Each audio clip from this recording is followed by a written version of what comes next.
안녕하세요. 한의사 이경입니다. 오늘 제 옆에는요, 리프도수의 황금손 정다운 선생님 나와 계십니다. 오랜만이에요, 선생님. 안녕하세요. CS한방병원 스포츠재활센터 책임치료사 정다운입니다.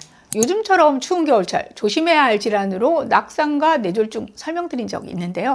여기에 추가할 질환이 또 있습니다. 차가운 날씨로 인해서 혈관 수축이나 혈압 조절에 어려움이 발생하게 되고 또 실내에서 생활하는 시간이 길어지다 보니까 활동량이 줄어들어서 생기기 쉬운 질환, 바로 기립성 저혈압입니다. 기립성 저혈압 저도 경험해봤는데요. 연년생 아이를 낳고 한참 몸이 허약해져 있을 때 어느 날 침대에서 일어났는데 갑자기 정신을 잃고 실신을 하면서 크게 다칠 뻔한 적이 있었습니다. 네. 그때 기립성 저혈압이라는 진단을 받았었는데요. 그때 기억은 지금 생각해도 아찔합니다.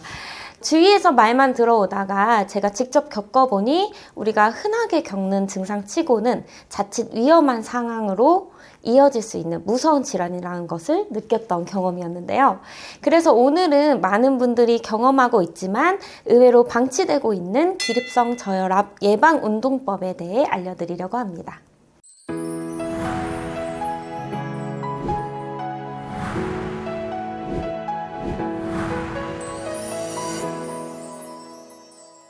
기립성 저혈압은 중장년층들, 특히 여성분들에게 흔한 질환이다 보니 한 번쯤은 경험해본 증상일 겁니다. 하지만 완전히 예방하기는 의외로 쉽지 않아서요, 간과하는 경우가 많은데요. 자, 그런데 그 기립성 저혈압을 운동으로 예방한다고 하셨어요. 이건 좀 흥미로운데요? 네, 기립성 저혈압은 일어설 때 혈압이 급격히 떨어지는 상태로 주로 혈액이 다리로 내려가면서 심장으로 돌아오는 혈액량이 부족해지기 때문에 발생하는데요. 이때 뇌에 충분한 혈액 공급이 이루어지지 않다 보니 두통이나 일시적인 시야 장애, 그리고 어지럼증이나 실신을 유발할 수도 있습니다. 자, 우리 몸은요, 누웠다 일어나는 등 체위가 바뀔 때도 또 그 외에도 식사나 외부 온도와 같은 환경에 따라 변화하는 이 혈류량과 혈압 등에 그때 대처해서 맥박이나 혈관 수축 등의 보상작용으로 일정 범위를 유지해야 합니다. 이걸 항상성이라고 하는데요. 이 항상성은 건강의 유지에 아주 중요한 조건이죠. 그리고 이런 조절은 자율신경계의 관할인데요. 그런데 특정 질환이나 탈수, 약물 복용 등에 따라서 그리고 가장 많게는 나이가 들면서 이 자율신경계가 퇴화돼서 발생하는 증상 중 하나가 바로 기립성 저혈압이죠. 자, 의학적으로는 기립시의 3분 이내 수축기 혈압이 20, 이완계는 혈압이 10mmHg 이상 하락하게 되는 상태를 말하는데요. 연령이 증가할수록 잘 나타나서 어떤 연구에 보면 전체 노인 인구의 10에서 30% 정도가 이 증상이 있다고 보고되고 있습니다. 자, 그만큼 흔하고 그리고 일상생활에 많은 지장을 줄 수도 있는 질환이지만 뾰족한 해결책이 없어서 방치하기 쉬운데요. 이 기립성 저혈압의 예방법이 있다고 하면 정말 많은 도움이 될 것 같습니다. 네, 흔히 생활상에서 관리하는 방법으로는 충분한 수분 섭취와 적절한 염분 섭취가 있겠고, 그리고 규칙적인 식사와 영양 섭취 및 혈압약과 같은 약물 관리 등을 강조합니다만 의외로 가장 중요한 예방법이 운동이라는 것 모르셨죠? 네. 실제로 기립성 저혈압과 하체 근력은 밀접한 관계가 있는데요. 하체 중에서도 특히 종아리와 허벅지 근육의 수축력이 혈액을 위로 밀어 올리는 추진력으로 이어지게 되는데요. 이때 혈액을 뇌로 원활하게 보내는 데 중요한 역할을 하게 되는 것입니다. 따라서 하체 근육이 강할수록 기립시 혈압이 급격히 떨어지는 현상을 줄일 수 있게 되는 것이죠.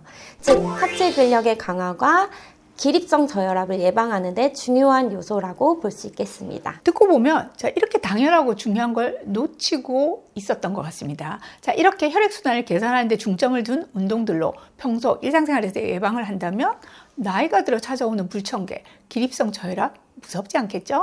자, 그럼 본격적으로 기립성 저혈압의 예방을 위한 운동법 함께 가보실까요? 기립성 저혈압 예방 운동 첫 번째 동작, 하체 스트레칭입니다. 바로 누운 자세에서 무릎을 굽혀서 올리시고 무릎 뒤쪽을 손으로 보조하셔서 이 상태에서 다리를 천장 쪽으로 길게 뻗어 올리십니다. 이때 종아리와 허벅지 뒤쪽 근육이 늘어나는 것 좀 느껴보시고요. 이때 발목을 몸쪽으로 당겨서 조금 더 당겨보는 느낌을 가져보셔도 좋습니다. 10초 정도 유지해 주십니다. 한쪽당 10회에서 15회를 반복해 주시고 반대쪽도 길게 뻗어서 종아리 뒤쪽과 햄스트링이 쭉 늘어나는 느낌 받으시면서 시행해 보시면 되겠습니다. 두 번째 동작은 다리 들어 올리기 동작입니다. 이것도 어렵지 않으실 건데요. 바로 누운 상태에서 한쪽 다리를 천장 방향으로 마찬가지로 들어 올리실 건데 이때 허리가 바닥으로부터 붕 뜨지 않도록 복부에 가볍게 힘 유지하시고 한 다리당 10회에서 15회 교대로 시행해 주시면 되겠습니다. 세 번째 동작은 까치발 들기 운동인데요. 이 동작은 앉은 상태에서 먼저 보여드리도록 하겠습니다. 무릎을 어깨 너비로 벌려서 발을 놓아주시고 그 상태에서 뒤꿈치를 들어 높게 올려보시는 동작입니다. 이때 종아리 근육이 수축되는 것을 느끼시면서 하시면 되는데요. 10회에서 15회 정도 반복하시면 되겠습니다. 까치발 들기를 앉은 자세에서 시행하시다가 난이도를 조금 더 올리길 원하신다면 손을 무릎으로 짚으셔서 약간의 중량을 주어주신 상태에서 까치발을 들어 올려도 좋은 방법으로 할 수 있습니다. 방금 보여드렸던 까치발 들기는 선 자세에서도 마찬가지로 진행하실 수 있는데 선 자세에서 그대로 까치발 들기를 시행해 주시면 됩니다. 둘, 다시 셋. 다음 네 번째 동작은 의자 스쿼트입니다. 우선 의자에 앉은 상태에서 시작을 하실 거고 마찬가지로 무릎을 어깨 너비로 벌려서 앉아주시고요. 이때 발이 무릎보다 너무 안쪽에 있거나 너무 바깥쪽에 있지 않도록 무릎보다 살짝 안쪽으로 준비해 주시면 스쿼트 하시기에 좀 더 편리합니다. 그 상태에서 상체의 손은 가슴 앞으로 교차해서 준비해 주시거나 앞으로 나란히 준비를 해주시면 되겠는데요. 저는 교차해서 보여드리도록 하겠습니다. 그 상태에서 상체를 앞으로 살짝 기울이고 발 뒤꿈치에 체중을 잘 싣고 일어나 보십니다. 앉을 때도 엉덩이 뒤로 보내고 앉기를 반복하면 됩니다. 10회에서 15회, 3세트 정도 반복하시면 되겠습니다. 마지막 운동입니다. 천천히 일어나기 훈련인데요. 우리 기립성 저혈압은 설명드린 것 같이 갑자기 체위가 변경이 될 때 혈압 조절이 어려워서 생기는 질환이었죠. 그래서 천천히 움직이는 훈련이 굉장히 핵심의 운동이라 할 수 있겠는데요. 먼저 바로 누운 자세에서 옆으로 돌아 누워줍니다.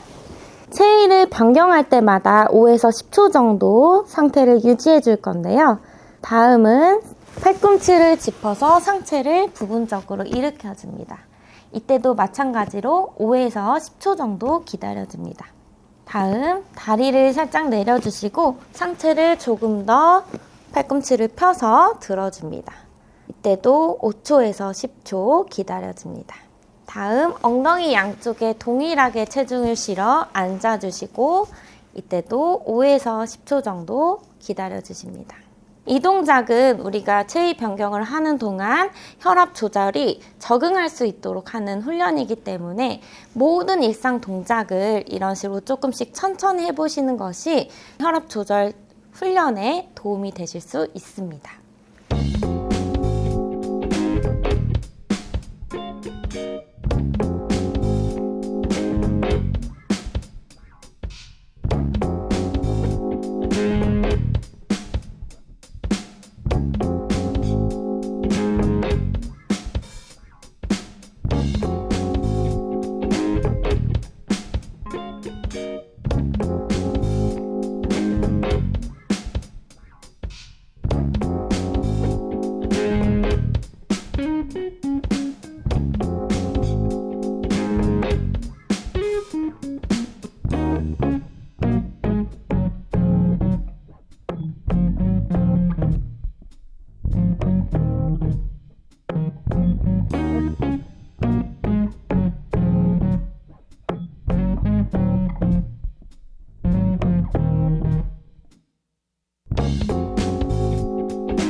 여기까지 잘 따라 해보셨나요? 쉬운 동작들이지만 꾸준히 해주신다면 그 효과는 강력합니다.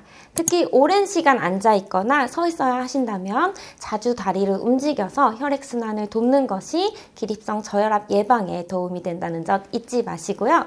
보셨다시피 실내에서 충분히 가능한 동작들이니까요. 추운 겨울 실내에만 잔뜩 움츠려 있지 마시고 간단하지만 효과적인 이 기립성 저혈압 예방 운동 함께 따라하면서 슬기로운 겨울 생활 보내시기 바랍니다. 저희는 다음 이 시간에 돌아오겠습니다. 감사합니다.